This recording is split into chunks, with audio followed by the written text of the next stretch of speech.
In Budapest, a geopolitical drama was set in motion. A high-stakes summit between Donald Trump and Vladimir Putin was being prepared, a moment that could have reshaped the war and the energy order of Europe. But now, those talks are on hold, surrounded by hesitation and distrust. And that uncertainty is not just political, it is economic. Because behind the headlines, Europe has made $1 trillion energy gamble, and if it fails, the consequences will echo from Berlin to Beijing, from Moscow to Mumbai, and eventually into your wallet. This is the story of Europe's energy gamble. And the question is simple: can Europe survive without Russian gas? For 2 decades, Europe lived on a formula that felt unbreakable. Russian gas meant cheap energy, and cheap energy meant industrial power. Before the war, 45% of Europe's natural gas flowed from Russia. This was not diversification, this was dependency. German chemical giants, Italian manufacturing, French industry, fertilizers, steel, glass, cement, power grids. Europe's economic machine was built on the illusion of stable, endless pipeline gas. Russia got massive revenue, Europe got low inflation and global competitiveness. It looked like a perfect long-term arrangement. Then came February 2022. Russia invaded Ukraine. The energy weapon was unleashed, and Europe's illusion of security collapsed in a matter of weeks. Gas prices did not rise. They detonated, from €30 to over €300 per megawatt hour. Governments panicked. Inflation ripped through economies. Households burned through savings. And the industrial core of Europe stared into an existential crisis. For the first time in a generation, Europe faced the possibility of an industrial heart attack. Then came the pipeline shock. Nord Stream was sabotaged. Yamal was cut. Transit routes through Ukraine were throttled. 5 major arteries of Europe's energy bloodstream were severed in months. Europe was not just in a war, it was in an energy war, and it had no backup plan. But here, the story takes a surprising turn. Europe did not collapse. Instead, it executed the fastest energy pivot in modern history. In just 18 months, LNG imports surged by more than 60%. Over 20 new gas terminals were built or rushed online. Storage tanks were filled to record levels before winter. The United States became Europe's emergency energy lifeline. Qatar and Norway stepped in with supply. The lights stayed on, the headlines settled, and European leaders celebrated, saying that Europe no longer needed Russian gas. But survival is not victory, and short-term success can still lead to long-term defeat. Today, Europe is trapped in a new reality: structurally expensive energy.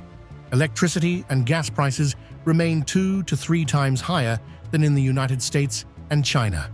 And that is economic poison. Europe has traded pipeline stability for LNG volatility. It is now chained to the global spot market, where prices are determined by weather, shipping routes, and geopolitical disruption. One cold winter in Asia, one shipping choke point in the Red Sea, and European prices can spike overnight. Meanwhile, Russia did not collapse. It pivoted east. It sold discounted oil and gas to China and India. Revenues remained high enough to fund the war. Europe lost leverage. Russia lost prestige. Both sides survived, but both are weakened and stuck in an expensive strategic stalemate. Which brings us back to Budapest. A Trump-Putin meeting could have reset the map. A ceasefire, a sanctions shift, new energy corridors. Instead, the summit is on pause. And that vacuum of uncertainty is now a weapon. Markets hate uncertainty. Energy markets explode because of it. And right now, Europe's economic future hangs inside that fog. So where does this lead? There are 3 paths from here, and none are painless. Scenario 1, the freeze. The war pauses, but sanctions remain. Europe stays on high-cost LNG. Factories continue to bleed competitiveness. Jobs move to America and Asia. Europe survives, but becomes a slower, weaker, less industrial continent. Scenario 2. The thaw. A diplomatic opening. Sanctions ease. Some Russian gas quietly returns. Prices fall. Industry breathes. But Europe returns to dependency on a supplier that weaponized energy twice. Economically tempting. Strategically dangerous. Scenario 3. The split. This is the most likely. Hungary and a few others continue buying Russian gas. Germany and Western Europe double down on LNG and renewables. Two Europes emerge, one cheaper, one more expensive. The European Union stays unified in politics, but divided in energy reality. Now, the global fallout. Europe risks deindustrialization. If energy remains expensive, millions of jobs and entire strategic industries will fade or relocate.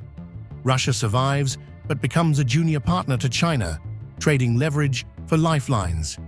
India and developing markets benefit from discounted Russian crude for now.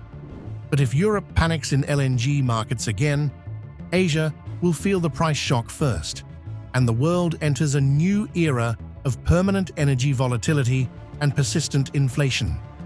What should investors do? None of this is financial advice, but the strategic signals are becoming clear. For everyday investors, focus on energy infrastructure, LNG, renewables, and battery storage. Be cautious with European industrial stocks until energy prices stabilize. For wealthier or institutional investors, distressed European assets may become an opportunity, or capital may simply flow toward energy-secure regions like the United States, the Middle East, or parts of Asia. The final truth is this: Europe can live without Russian gas. It already has. But can Europe remain an industrial superpower without cheap energy? That answer is not guaranteed. Energy is power. And in this new era, supply is no longer just economics. It is a weapon. Budapest will not end the energy war, but it exposes the reality. Europe is on its own, and the bill is only beginning. If you want to stay ahead of the geopolitical shocks reshaping the global economy, subscribe, because the next chapter in this energy story is already unfolding.